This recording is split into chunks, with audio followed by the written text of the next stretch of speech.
Welcome back here by District Playoff, your Stephenville Yellow Jackets and the Sanger Indians. Glad to have you along on KSTV, the Mighty 93. Mike and Boots, glad to have you along. It's time to get to our starting lineups, and they're brought to us by Woods Furniture.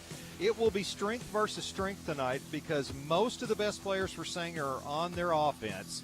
And so with Stephenville's defense as being probably the leading streak, that will be a lot of people wanting to watch that matchup. That's exactly what I was thinking, too. Stephenville's defense is probably playing the best of the two sides. Sanger's offense has been the best for them all year, as we said, averaging 30 points a game. That Stephenville defense, Payson Parker and Dylan Garber, the two ends, really have put pressure on quarterbacks all year long. Jonathan Gutierrez, Silverio Vasquez will be the defensive tackles. The linebackers are Blue Kaler, Zane Walker, the strong safety Casey Boucher. The right corner, Cody Storrs, coming off his 2 interceptions last week. Cole Pettit, the senior at the other side corner. Then the weak side safety, Gage Graham. The free safety is Chase Carrillo. Again, they have forced 21 turnovers, 12 interceptions, 9 fumble recoveries. They're allowing 90 yards rushing per game, 156 passing. When we flip to the other side watching the two, Stephenville's offense not very far behind the defense as far as what they've been doing. Looking at the Stephenville offense up front, Tyvon Anderson-Robinson, the left tackle, 250 a senior. The left guard, Scott Gill, 250 a junior.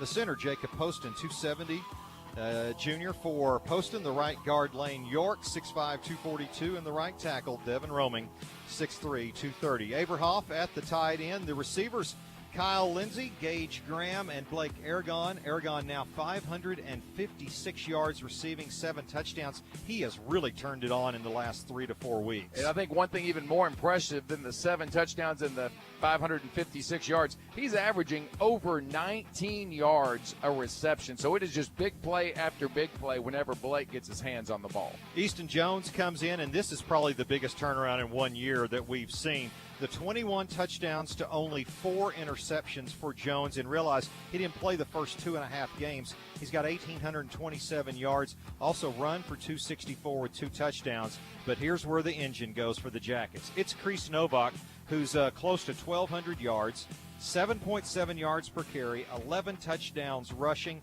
4 touchdowns receiving.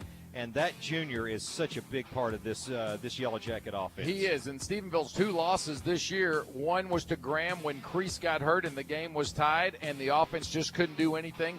The next week against Lubbock Monterey, a game they ended up losing, I believe it was 17-14, where the offense just struggled running the ball. And even more so than running the ball, they did have some decent runs. It's just the whole flow of the offense could not get going because Kreese is such a weapon. Even when he doesn't have the ball, he's a decoy. The defenses have the key to stop him. It makes it easier on everybody else. Kreese Novak has 11 rushing touchdowns, says they've come from way out. Yeah, and they have. And Blue Kaler averaging over a touchdown a game. That is pretty amazing for the fact on the year he's carried the ball 32 times. 11 touchdowns. So he is the short yardage back, and he has basically had a great season just being the short yardage back. Stephenville averaging 38 points a game, giving up 18 per game, 420 yards of offense versus 246.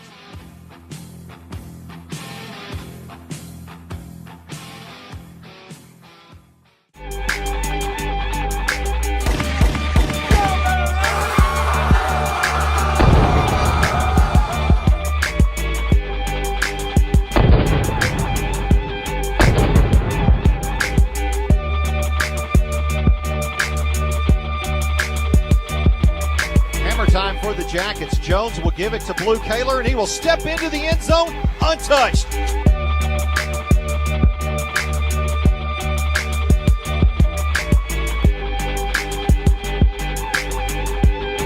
What a great job from Kreese.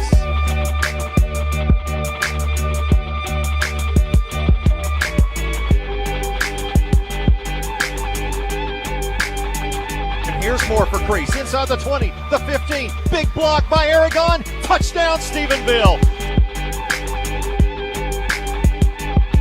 He steps up, throws this one deep across the middle, and it's picked off by Walker.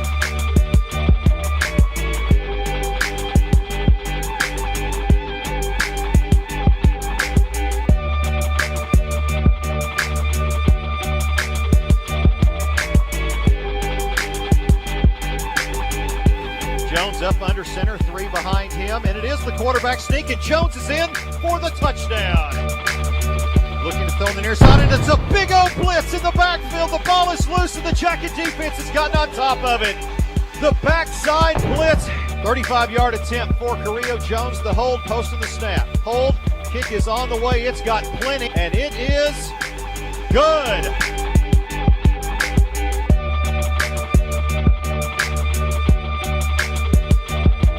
Walker with the touchdown for Stephenville.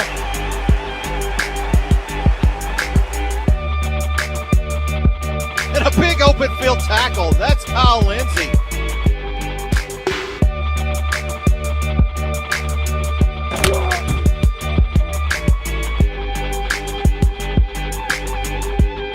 Play action now, throwing out the flats to Graham. Gets past the initial line inside the 40, 35 down the sideline.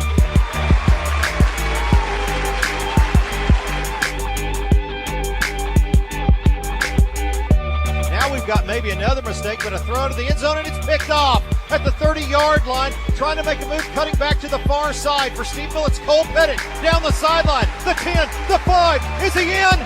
Show it to me. Pick 6, Cole Pettit, the Jacket defense. And it's loose. The ball is on the ground at the 18. Who's got it? There's a pile up, and Stephenville's got the ball. Give to Novak, slips one, slips another, across, touchdown Stephenville. Running the speed option, Stanley will turn it up, he's got running room.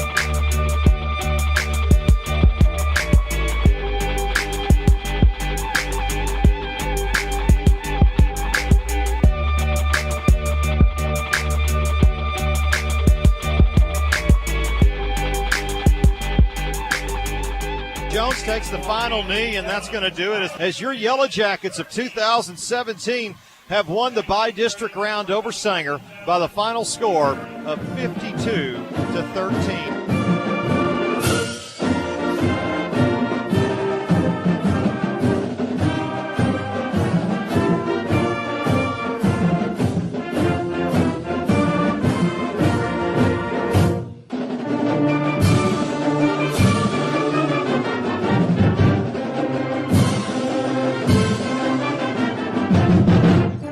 I'm so proud of you guys. I love each and every one of you. Here we go, baby!